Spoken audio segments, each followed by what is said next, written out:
Well, just how did we get from the Seahawks being seemingly set at quarterback, about to sign Geno Smith to an extension, Sam Howell still under contract, to where we are today? Smith out, Howell out, Sam Darnold in, and most notably, Jalen Milroe in.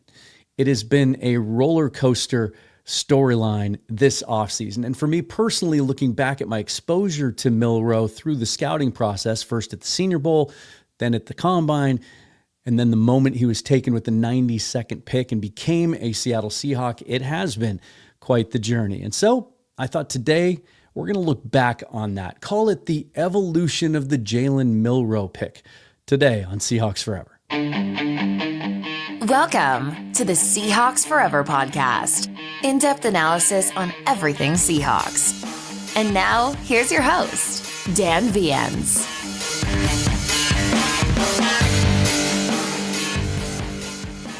All right, guys, this one's going to be a little bit of a trip down memory lane. Spent a lot of time today looking back at old clips and getting them all ready to present to you here today. Before we do, if you could like the video, subscribe to the channel if you would, please hit the bell for notification of future episodes. And if you want to support the show in any other way, all of the different methods that you can do that are listed and linked down below in the description. So you've heard me discuss Milroe on the show plenty over the last 3 months, and it really wasn't intentional. I didn't enter into the offseason thinking this is a guy that I need to focus on. He just kind of kept coming into our view, didn't he? And it wasn't until I started looking back over old shows to see if maybe I could grab some moments to retrace our path that I realized, my goodness, he has been maybe the most primary storyline of this offseason. So it's funny to me that he now is wearing a Seahawk uniform. So we're going to retrace our steps a little bit because it's one of the things I enjoy the most about the draft process. It's the mystery and the intrigue and all that time that we spend doing mock drafts and talking about these guys and analyzing these prospects. And it's still difficult sometimes to wrap your head around them and envision them as actual Seahawks. Like, as much as I think we've zeroed in a little bit on what John Schneider looks for in prospects over the last 4 or 5 years. We've talked a lot about that, how the process has changed, how it used to be a complete mystery every time someone stepped up to the podium to announce a Seahawks pick. It would always be a name completely out of left field. Not so much the last 4 or 5 years. They prefer guys from big schools that play in big conferences and play a lot of football. And then there's a certain character type that we look for as well, too. Well, in looking back over a bunch of my mock drafts this offseason, I didn't get very much right at all. But the Milroe thing just wouldn't go away, right? And so it was really cool to go back and look at this, and now I get to share it with you today, because now the reality does hit. We get to see these players in Seahawk uniforms. Gray Zabel's a good example of that too, going all the way back to that week at the Senior Bowl. And we all thought, wait a minute, that's a guy that makes so much sense. And he's someone that Michael Thompson was talking to me about for the last year. He was way ahead of this. So to see him actually be wearing the number 76 and out there running drills, pretty cool. We get to wrap our heads around it now. But just a few short weeks ago, Milroe was still just a concept, an idea, one that I wasn't always on board with. One that some of you hated, some of you loved. It kind of depended on the context of everything else, how it was going to fit. Well, now it seems like overwhelmingly there's support for this pick. And I think it's because of some of the factors that we're going to spell out here today.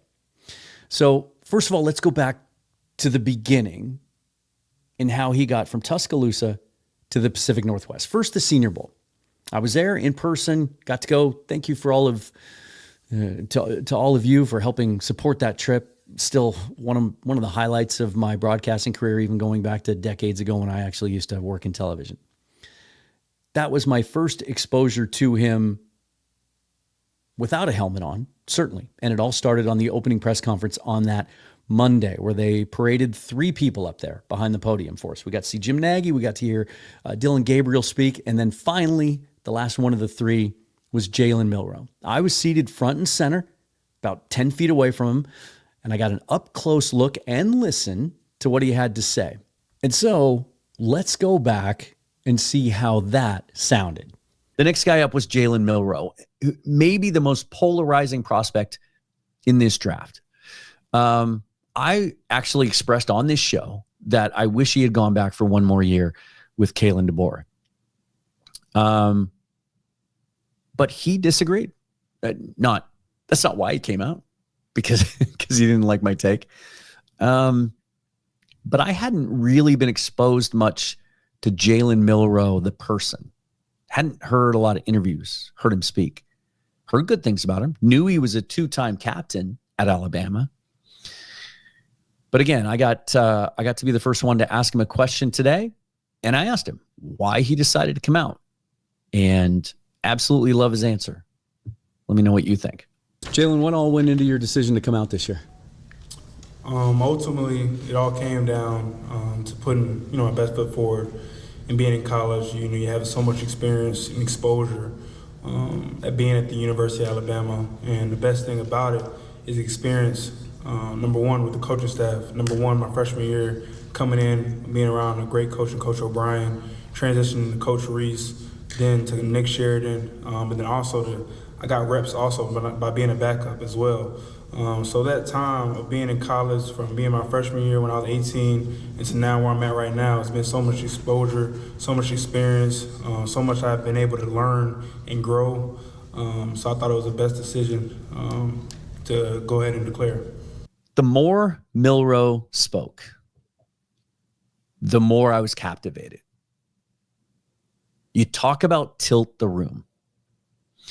This is a guy that is absolutely going to attract so much love from front office personnel, scouts, GMs, coaches. He's going to kill his interviews. And if you're unsure about that, listen to this next soundbite. He was asked multiple times about the experience he got at Alabama. Bunch of different coaches. He changed, he mentioned it in that clip, like he had so much exposure to different schemes, different coaches, different coaching styles. He thinks, as he said there, that he has benefited from that. That has helped him grow. But he was asked about, kind of how he operates, what makes him stand out, what makes him special, what he would say to the naysayers. And if you don't like this following answer, I don't know what to tell you. I think for me, it's all about how can I get better from now and each and every day that I had the opportunity to play football. And so during this process, is important is how can you be better than you were yesterday. The work that you put in today is not for today, it's for tomorrow. The work you put in yesterday was for today. So each and every day that I have the opportunity to get better, now it's time to do so. And so the best thing that I can do is reflect on the 2024 year. What was our weakness turn into a strength? What was my strength turning even stronger? And narrow that focus as a whole. Now, I've told this story a few times on the show, but as he's answering that first question, in my head, my narrative, my inner voice was telling me in that moment, and this is a direct inner voice quote, shit, he's going to be a Seahawk, isn't he?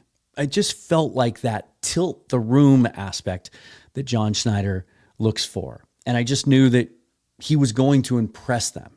I thought at the time that Jackson Dart had a lot of qualities that Schneider was going to be attracted to. I just didn't think that was going to line up with where the Seahawks picked and some of the other needs. I thought Milroe might. So that was my thought in that moment. And then we got to go to the practice field the next day. And Milroe was one of a number of high-profile quarterbacks there. Of course, Gabriel was there. Jackson Dart was there. Tyler Shuck, who ends up being a second-round pick, was there. Riley Leonard was there. But even though some of those guys, Dart in particular, was expected to be drafted higher, all eyes were on Milroe. He definitely attracted the most attention. Everyone was watching the two-time Crimson Tide captain to see how he would do. So here's how that went once he got on the practice field. Milroe really struggled. And if you watched yesterday's show, obviously raved about his maturity, his leadership ability, the way he's able to articulate the kind of player he wants to be and the work that he puts into it and what his priorities are. Very, very impressive guy, as I pointed out yesterday. And I think teams are going to fall in love with that. But the idea that he might be ready to play right away today might give people pause. What he struggled with today was accuracy. And I saw a couple analysts. I think Brian used the word processing, thought he was slow to process. I will say this. For the most part, I think the defense won the day. So overall, as an entire day, taken in context, Jalen Milroe didn't help himself any more today than he did yesterday. Did not bounce back from yesterday's performance in the way that I wished he had. Still had way too many wide open misses. I did notice something, though, in 7-on-7. I think some of his misses are correctable. There are times when he just kind of stands flat-footed, straight up, and flips the ball, either because he just thinks it's an easy completion and maybe just doesn't take it seriously enough, or it's just bad habits. But he had a couple of back-to-back really bad reps today in 7-on-7. One was just a flat out miss over the middle of the field where the receiver was open. He threw it into the turf, similar to the one I described yesterday. And then on the exact next rep, he threw a bad pick, trying to throw a seam ball over the middle that was not there, was not open. Jack Kaiser, inside linebacker from Notre Dame, did a really, really nice job dropping into the coverage lane, picking it off. Nice play for Kaiser. It was a bad pick. But then we turn around and we go to one-on-ones a few moments later, and Milroe had some of the nicest throws of the day, including a long ball. And I want to give the kid credit because I wasn't that familiar with him before coming into the game. But Shamir Dyke, receiver out of Florida, ran a flag route. 40-yard deep flag route, and Jalen Milroe absolutely threw the ball literally as good as you can throw a football. Now, let's fast forward a couple of weeks to Indianapolis, the NFL scouting combine, where it's become kind of prevalent in the last couple of years that some of the quarterback prospects choose not to throw. Those who think they might have something to lose. And to his credit, Milroe did the entire throwing session. He didn't have to, and I wouldn't have blamed him if he didn't. Coming off some of the negative attention that he got in Mobile for some of his struggles there, it would have made all the sense in the world. I would have given him a pass if he had skipped the throwing session there and waited for his pro day, where he's scripted. He knows exactly how it's going to go. He's throwing to receivers that he's comfortable with, that he has rehearsed with. He didn't, though. He competed. He went out there and threw alongside all the others, and it was the right decision. I thought even let's start at the bottom, right? Jalen Milroe's the guy that's gotten a lot of heat. Bad week in Mobile. I talked about it on the show. It's the short and intermediate stuff that's a struggle for him. It's mechanical stuff. The bottom half's not married to the upper half. Great deep ball thrower, and he's got all sorts of strength in his arm, like the arm talent's there. It's just a mechanical thing for me. Started off a little rough, and then I thought he got better. And I thought especially as the workout went along and he got into some of the deeper throws, he adjusted. And I thought he helped himself a little bit today. You certainly saw the arm strength, and man, he could spin it. Tight rotation. The hands measured bigger in Indianapolis than they were in Mobile, so hopefully some of those concerns will be set aside. I thought Milroe helped him today. He wasn't one of the best throwers there, but he was okay and good enough that I think if he was trending down because of his performance at Mobile, he's corrected that now. At least he's leveled out. He's no longer trending down. I think he's trending back up a little bit, especially when you get to his pro day and he does all the testing and everything else. That's when some of the buzz is going to come back on him again. So coming out of the combine, I was higher on the idea of Jalen Milroe than I was just a couple of weeks before. Like if I had thought, maybe the idea is here, maybe a late round flyer. If he really falls, I was starting to feel like if the draft board fell a certain way, he would make some sense. And then all hell broke loose. Help me react to this as well, as I can't wait to get all your comments and questions. Okay, here's what's happening. The Seattle Seahawks have traded Geno Smith to the Las Vegas Raiders for a third-round draft pick. Well, what a fun day this has been, right? If you had $1 for every time you had to refresh Twitter today, as long as it was working, we would probably all be doing okay. First day of the legal tampering period, let's be honest, first day of NFL free agency. And the Seahawks made one huge move today, securing. So Geno out, Sam Darnold in. We get younger at the quarterback position with a significant, albeit team-friendly financial commitment. And that is when I really changed my outlook on how Milroe might fit in with the timeline. As a guy that needs development, wouldn't be asked to play right away.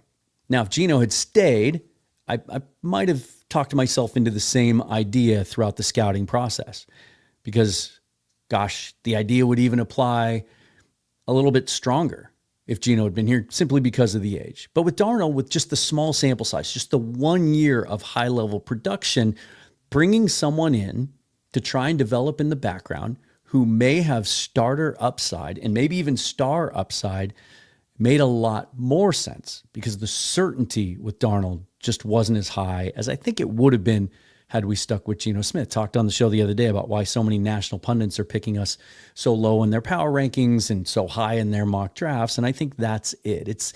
It's regardless of what you personally think about how good Geno Smith or Sam Darnold is, the fact that Geno has done it now for 3 years after resurrecting his career, when Darnold has really just had the 1 year, it's kind of like 2023 all over again, right? Coming off the first year with Geno here, we were all excited about what his ceiling might be, but we needed to see it again, and that's kind of where people are with Darnold at the moment. And so I became much more open-minded about the idea.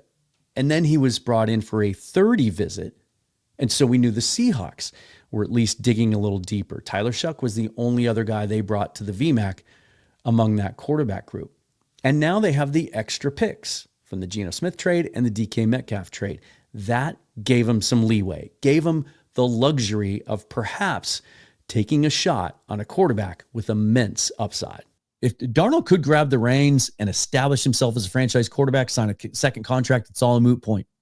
But how aggressive would you like to see them be to kind of layer it and try and add a guy with some upside that also might be able to hit? So I'm going to answer it in the way that I think it's for most people, they'd say it's a fairly non-aggressive, right? If I'm trying to dial that in between like a 1 to 10. So what does that mean? I start to get comfortable if it's like that pick 92 that we picked up, right? And it's like, okay, that kind of range. Or if they really love a guy and they want to go a little earlier than that, sure, you got a guy, you go ahead. Well, Clinton sure nailed that one, didn't he? Kudos to my good friend from the Seahawkers pod. He was all over that. It was kind of eerie going back and watching that. Again, not quite knowing how the future was going to work out. Then there was an episode where I decided to just kind of have some fun and do an exercise to show the differences in how it might look if the Seahawks took a day 2 quarterback versus if they didn't. We had given up on the idea of taking one at 18. Just didn't really make sense at all. Glad they didn't. Much rather have Gray Zabel here than another quarterback that might have muddied the waters when it came to like what is the future at that position. And so just exploring that a little further, I did sort of dueling mock drafts, one without a quarterback and one with a quarterback. And ignore the quarterback that I have there. At the time, I went with Quinn Ewers because of all the connections to John Schneider. But I did want to show the impact that using one of those picks on a QB might have on the rest of their draft board. And as you can see, it did impact some of the boxes that we felt like they needed to check after that pick. Going quarterback on day 2 was potentially going to take another good player off the board for them.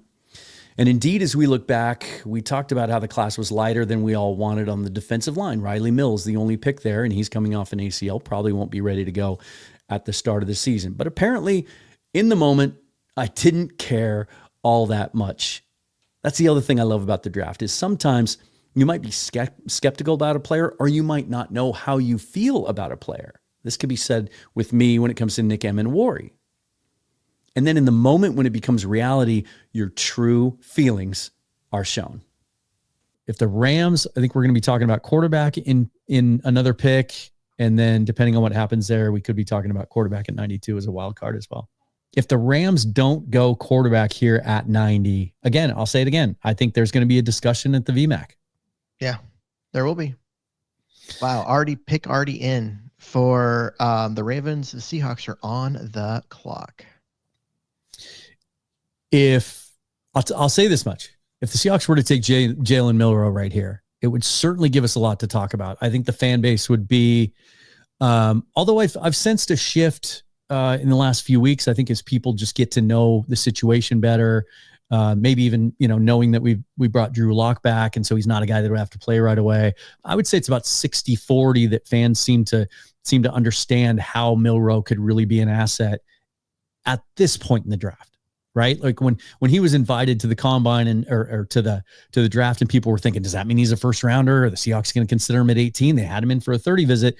I think that some fans would have burned the place down. It would have been like the movie Draft Day where they showed up outside the VMAC window and picketed Tom, whatever his name was, Tom, the GM. Mm-hmm. But at 92, when you've had a draft that I think you can feel really good about to this point, and this is an extra pick. This is the pick you got for Geno Smith. Like, I could justify it. The pick was instantly in, so there is no discussion. While we've had fun talking about it, I think Milroe might be under consideration here. But wait. Corbin Smith just reported with the 92nd pick of the 2025 NFL draft, the Seattle Seahawks select. Wait, hold on.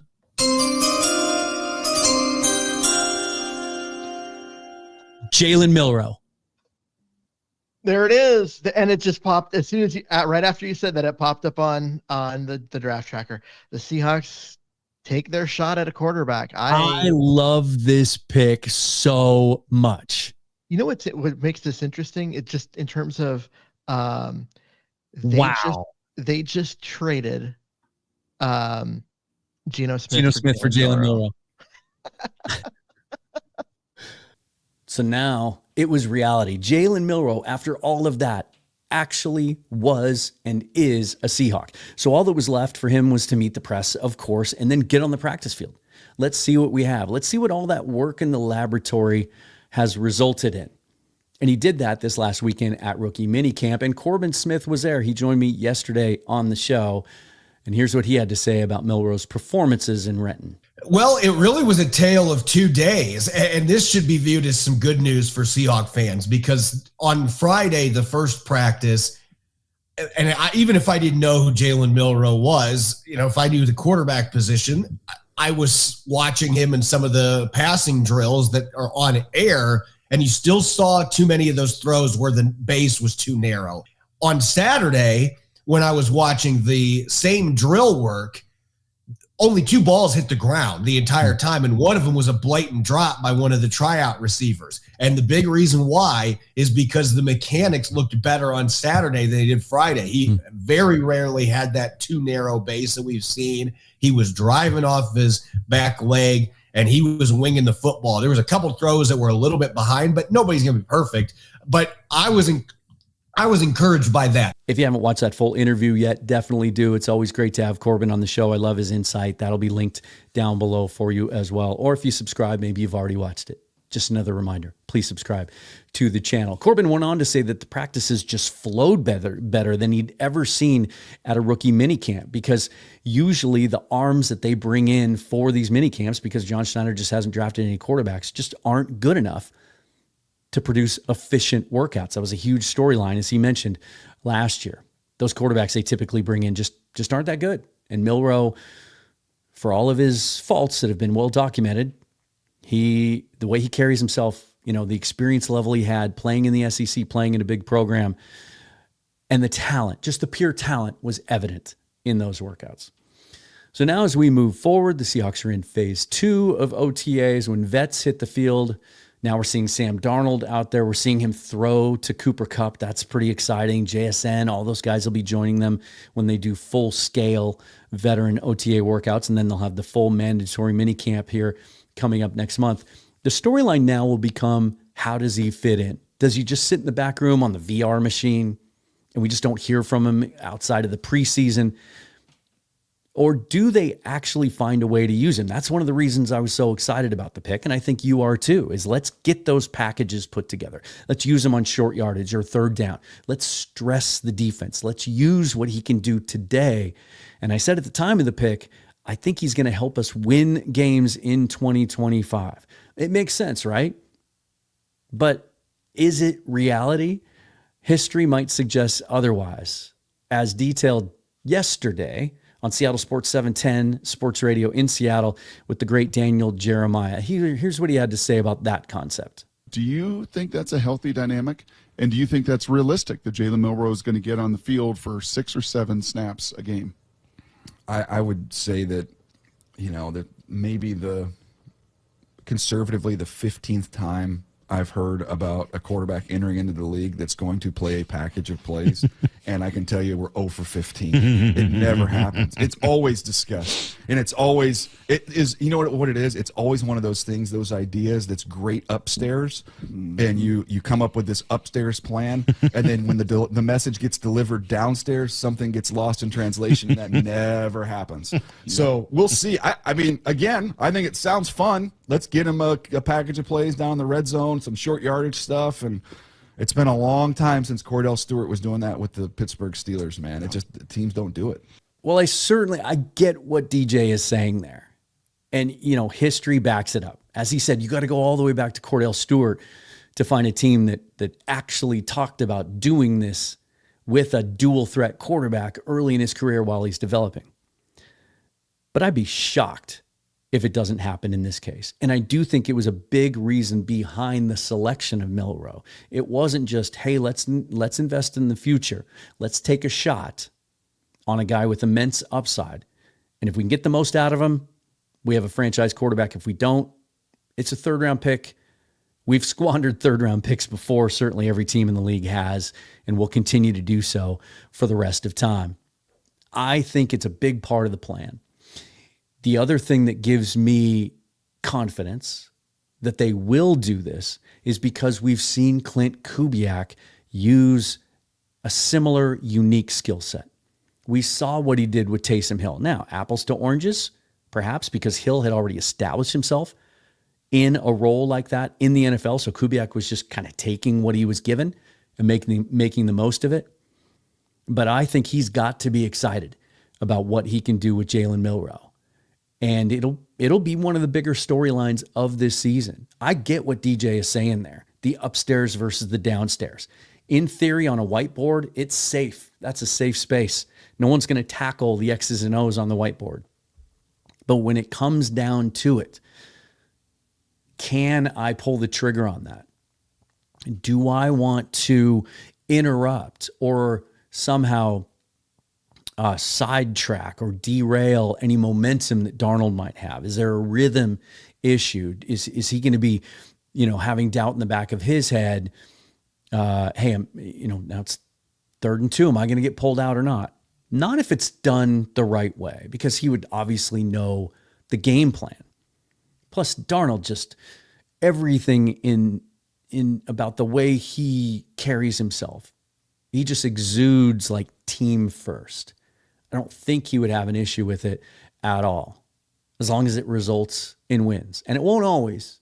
Man, I can just see it. I can see that first time that Milroe gets called out there on 3rd and 2 and they run a little keeper and he gets stuffed and Michael Dixon has to come out and punt the ball away. There will be some who are just ready to scrap it in that moment.